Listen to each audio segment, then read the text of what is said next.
Hey guys, Freaky Finance here. Last week we looked at Melco, casino reopening play in Macau, and this week we're going to take it back to retail, Calares, formerly known as the Brown Shoe Company. And yeah, basically their source of revenue is shoes. Their most important is the famous footwear brand out of their brands.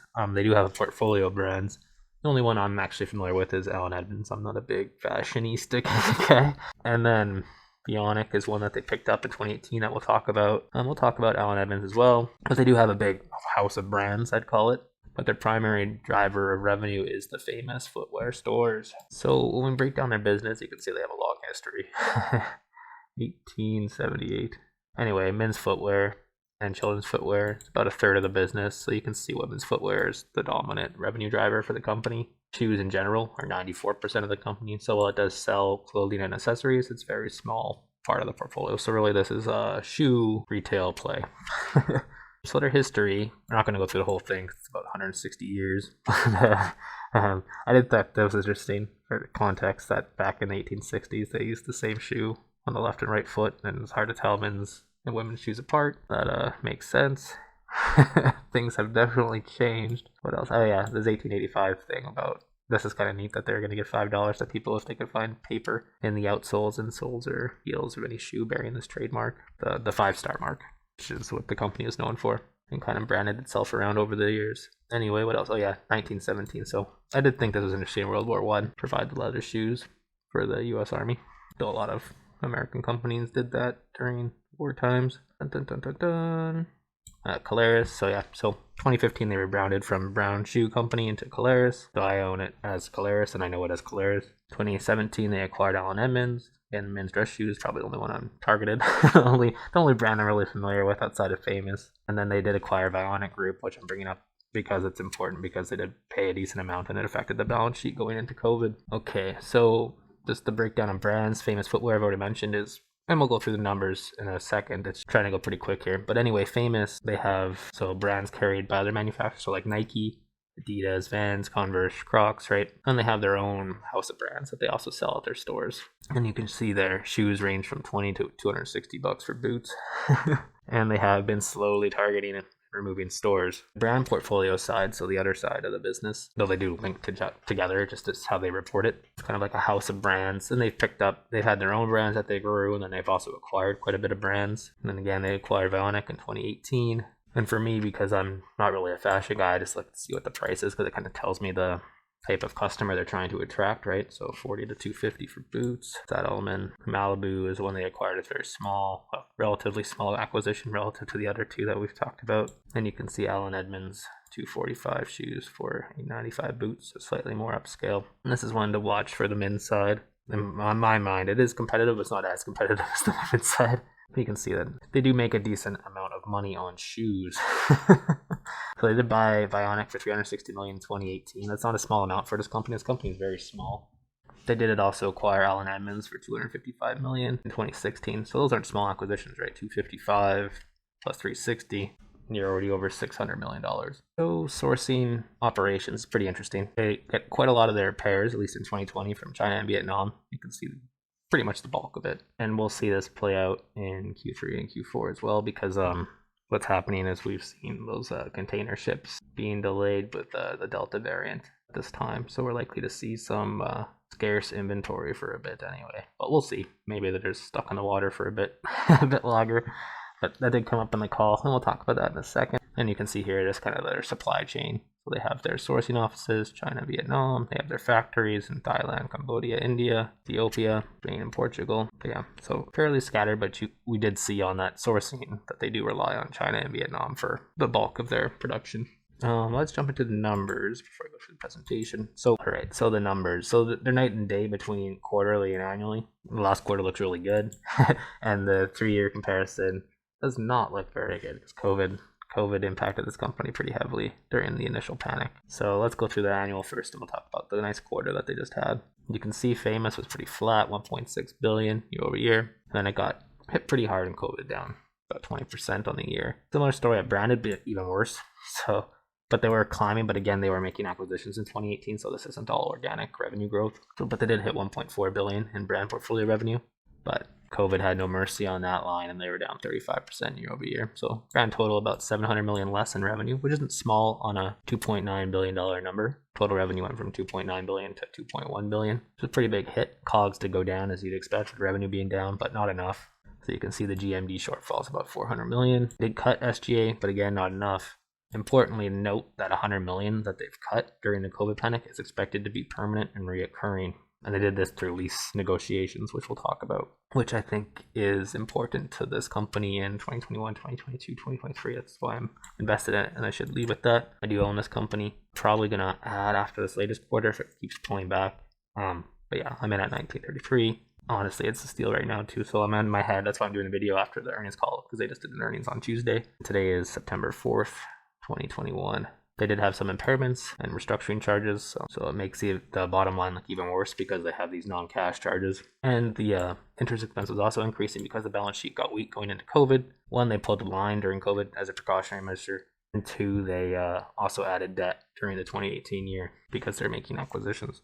Bottom line looks pretty bad, but you got to add back about 382 million in non-cash noise from impairments. So, and then you're still short. And you can see that here, like, what I would look at, the main line here is just that did the gross margin dollar cover the SGA or not? And then this year it didn't. And in prior years it has. And over time, so this is just at calendar year end. So, and this is the current price, or roughly the current price. It closed at 24.22.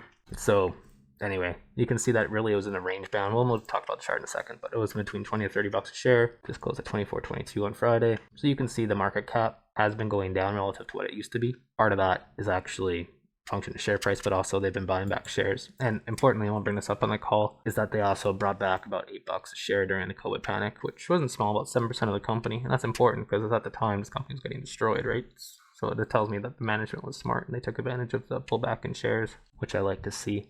So the equity market cap is about $900 million company. And that's pretty funny, right? When we just saw that they acquired one brand for 300 and something and another brand for 200 and something for a total of 600 million bucks, right? More than 50% of the current equity market cap of the combined aggregate company. So anyway, it tells you the kind of things that's been going on, but you can see the impairment's also going to be linked to those big acquisitions they made. Basically, when you overpay for something, you put it as goodwill, then you just wait till it gets impaired. Anyway, that's why I always break out total goodwill and intangibles, because I just view them as ticking time bombs. And you can see that here on the balance sheet, just getting destroyed in goodwill and intangibles because of the write down. Here, the main thing for retailers, the inventory, and it was healthy and it's still fairly low. Importantly, it's not as low as I thought it would be at this point, because a lot of people are saying that it's hard to get inventory right now, and the lead times are a lot higher because shipping's not as reliable right now with COVID. Basically, lower the inventory I always view as the less probable future discounts is how I view it. So lower inventory, less future possible discounts. And usually when inventory gets high, then you're likely to see margin compression as they discount it, right? So you can see the total indebtedness has been slowly coming back down. It did spike in 2018 with the acquisitions that I talked about, but it was on the trajectory down over time, and it has accelerated lately. So this number is outdated. Anyway, retained earnings got hit because of the impairments as well as the profitability of the company during the COVID year. But you can see cash flow from operations is actually pretty good, and capex is never that high. They did guide to about 22 million for this year as well, but it's really not a capex intensive model, right? Really, it's just making as much margin as you can on the shoes, cover the SGA lease costs, and you're golden, right? And they have been a dividend, I think. What was it? Yes, 1.15%. You're not holding it for the dividend, but there is a dividend, and they didn't cut it during the COVID year, which was weird. Share buybacks, they did take advantage of some of the, like I said, they bought 7% of the company at $8 a share, so that's kind of nice, right? And that spiked, like I said, in 2018, but they've been slowly paying it off, and this trend has accelerated into 2021. Metrics-wise, doesn't look good. Usually doesn't when your revenue goes down more than 27% in a year. Total EV is down about 1.35 billion. That's just your debt with your equity market cap. And just for historical context, we're trying to see where it's trading. This isn't where they're trading for the whole year. This is just at that one point, that one day. So it's not true telling, but you can see it usually trades between 11 and 12 times earnings. Right now, they just guided to 350 a share in earnings for 2021, so it's trading at less than 7 times earnings. So that's why I'm doing the video and why I own it. If you can hit 4, so they're gonna hit. They guided to 350 in 2021, 325 to 350. We'll assume 350, and if they can hit $4, and they're 12x multiple, It should be about a $48 stock, and right now it's at 24. So I view that in my head as a easy double. I mean, I wrote down here it should be an easy 40%. I think that's should just already be there, really, based on the current guide. But market is probably trying to determine if these really good years, we'll talk about this latest quarter, if this really good quarter is repeatable. And I think the market's not sure. And I also think it's afraid about the current noise that we're hearing with freight costs. Like, freight cost is a big spike right now. But I also think the market's not respecting the $100 million it took out of its cost structure during COVID, because that's not small for a company this size, right? $100 million in extra free cash flow a year with an equity market cap that's only $900 million. It's like, okay, it's pretty good. Anyway, quarterly, kind of the exact opposite of what we went through. You can see Famous and brand revenue both coming back. Brand portfolio still has some room to come back. Famous has actually shot back, actually beat 2019 numbers, which is pretty remarkable when you think about it. More importantly to me, well, just as important maybe, is the COGS. And the margins have also improved dramatically. So not only were they selling more, but they're making more per dollar sold. And then here you have the GMV. So you can see it up 160 million. That's not small, right? That's up 160 million on $180 or $180 million number. And then SGA did go up with the increase in sales. A part of that is share-based comp, but a part of this is also the scale embedded. So SGA is up 28%, but revenue is up over 30%. And you have margin expansion. And you can see the interest income is finally starting to come back down. And that's with the better balance sheet as the cash flow has picked up. And we'll talk about that in a second as well. So you got a huge swing, 67 million in profitability in a quarter year-over-year comparison. Share price has already come back quite a bit from the COVID panic lows, like I said, but it's still trading in its historical range, which is weird because the company technically looks much better on paper than what it did when it entered COVID, or at least that's my angle. Inventory, I'm still watching that. There wasn't enough either way there to say good or bad, though it is nice that some inventory is still there, right? Because I view inventory as future sales, and if inventory is too low, they're likely to miss some. Total indebtedness, you can see this swing really tells the tale right there. Debt down 250 million year over year. So you might be like, oh yeah, the market cap's back at 2 or 910, right? Historically, we see it around 1.1 billion, 900 million kind of thing, right? But you just got to remember that they just paid off 250 million in debt. So while the equity market cap is back to in the 900 range, the debt is 250 million less, which means the company's EV is actually very cheap for what the balance sheet's suggesting. CFO has bounced back nicely, which is what you'd expect, and that links to the GMD less SGA really. And you add back depreciation, which is not small. I think it's about 40 million a year for the company. Yeah, 45 million in annual depreciation. And you can see the cash flow is quite high for a company with a market cap of only 110 million. That's 6 months. Free cash flow is 126 million. Though there is working capital noise here. But you can see debt repaid 150 million in 9 months. That's pretty good. Or sorry, 6 months. It's pretty crazy. And the margins expanded quite dramatically year over year. Maybe the market's trying to say that's not likely to be repeatable because you don't need a discount right now because everything you own is selling, or all your inventory is selling at full price, right? You can see the reverse. So SGA has come in quite a bit as a percent of revenue, but you got to remember revenue is still not where it was, even though these numbers look really good. Well, Famous is ahead of 2019 levels, but brand portfolio is not. So as brand portfolio continues to come back, you're going to continue to see SGA as a percent of revenue come down, or at least that's what I'm thinking. And the profitability looks really good right now. So yeah, overall, pretty good rebound. The company snapped back quicker than I thought it would, though the share price has lagged it. Though on a chart, it looks like the share price has come back quite a bit because it has. But you got to remember that the debt burden has literally been halved, and it's going to further be halved again the next little bit coming up. You can see the EPS non-adjusted. They did $1 this latest quarter. You run rate that, just times it by $4 in earnings. So nothing imaginative there. You just got to do what they just did 4 more times. You get a run rate of $4 in earnings, and it's only at $24. So I'm coming up with about $6 or 6 times earnings for a PE, which is pretty crazy, right? And 7 times their 350 guide. 2021. Pretty good start to this first half of 2021 for Calares. Maybe the market's trying to price in this supply chain risk, but again, I view it as temporary as they've cleaned up the balance sheet and took 100 million of annualized cost savings during the COVID panic. Maybe the margin is going to be hard to beat at 50% margin for shoes. The famous line, but we'll have to see. Let's jump back to the presentation. So you can see here, it does really rely on casual, athletic, sport-inspired sales, whereas dress is only about 7% of sales, at least on the latest quarter. So definitely sports and casual has snapped back, and we saw that with Nike's call as well, and Adidas as well. They've both been doing very good on the sports side. Direct to consumer. So basically, for any rule of thumb for any industry, the more DTC you have, as a percent of sales versus wholesale, the better the margins are going to be. So wholesale generally always has lower margins for a retailer than DTC will have. So you kind of want this to grow over time, which it has been. Debt repayment, that's one of the things that I'm excited about, that you can just see this. They pulled so during 2018, they made the acquisition, that 300 million something acquisition of Ionic. It screwed up the balance sheet. They've been slowly paying it off, and then they had to pull a line during the COVID panic. But then ever since then, they've just been steadily reducing it. And so now they only have 100 million on their line.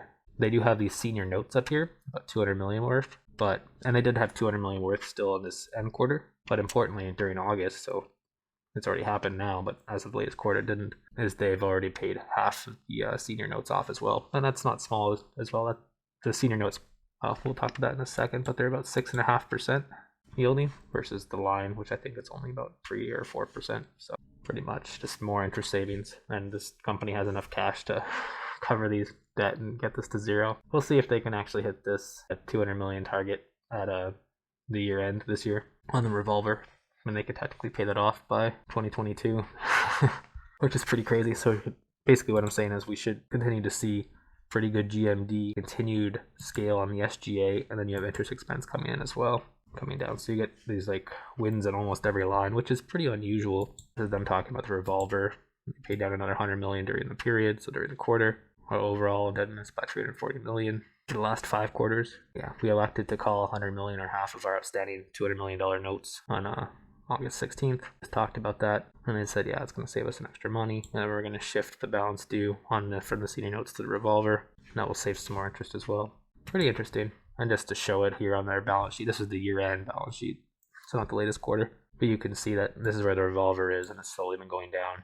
It's down more than this, but this is where the senior notes are on long-term debt, and that's basically just been halved, and they're moving it to the credit agreement, the revolver. And then here's just the interest rates, because I just wanted to see them. Figured I'd show you guys as well. See that the revolver 3.4%, 4.1% versus the senior notes, which are 6.25%. Basically, pay down the senior notes as fast as you can, put them on a revolver if you need to, as you slowly pay off the revolver over time, which you've already been doing. Makes sense to me, just saving more money and interest over time. And you can see the guide here, 325 to 350. They actually said their third quarter was going to be $1.10, $1.25, which is pretty crazy. So even better than what Q2 was, and Q2 looked really good. so we'll have to see. This is adjusted earnings per share, so we'll see what comes in at. This is in their Q4 call. They just talked about how they took advantage of the COVID panic and bought 7% of the shares outstanding at an average price of $8. Thought that was worth bringing up. I thought this was interesting. This is when they talk about the realized 100 million in ongoing annual expense and capital savings beginning in 2021. And I think that's being missed here. And this is probably the most important paragraph that I read when I went through the Q4 2020 call, is the continued strategic rationalization, closing 104 stores in brick and mortar, and proactively renegotiating more than 1,100 leases, resulting in approximately 35% reduction in lease expenses. And I think that's what the market's not really catching at, is that some of these efficiency gains are going to be permanent for year over year over year. And that's not small, right? $100 million for a company that only has an equity market cap of 900 million is going to be a material increase in earnings per share driver going forward.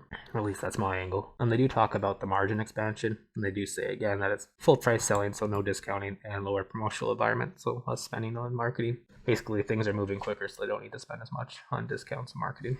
And we see that across all the lines. So maybe that's why the market's trying to, or a lot of companies rather, maybe the market's trying to say, well, that's not sustainable. Eventually, you're going to have to discount and promote some of your stuff again, right?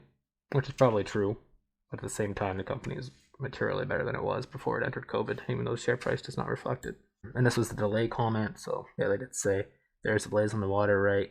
And it went from 14 days to 21 days to as high as 30 days. So there's a lag in lead time. So there's going to be more inventory on the water than normal.